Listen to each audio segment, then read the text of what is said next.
Începe.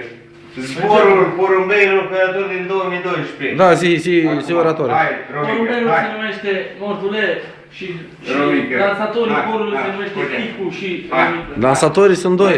Se numesc, nu se numește, dai. Dansatorii Bulgarii. 1, 2, 3. Vecinii de jos au... Hai că mai merge. Mai merge, mai este. Mai merge. Hai, mă, urmează vrătură pe Mai acolo. merge încă o filmare, hai. Mai este loc de filmare, hai băieți. Stați ușor, dar vorbiți, nu? Explicați-i cum e. Explicăm. Hai băieți. 1, 2, Hai. 3. Hai că se prezintă bine. Mai aveți loc, ai încă una. Hai mai faceți una și gata. Hai, du-te, Andrei, du-te tu cu băieți. Du-te cu băieți. Dar luați-o povestiție unde trebuie să ajungă. Unde trebuie să ajungă. Hai, hai. Lasă-te ușor la ei.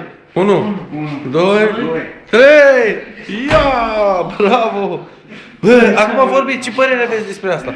Cum a fost asta? Părerea e că vecinii, dacă au zis zgomotul ăsta, au zis că a căzut o bombă, ceva. Tu ce spui, Ticule, despre povestea asta? Despre vecinii de rău. Foarte bine, ok, Andrei, tu, băiețaș, și cum s-a întâmplat? Povestește-ne puțin, te rog.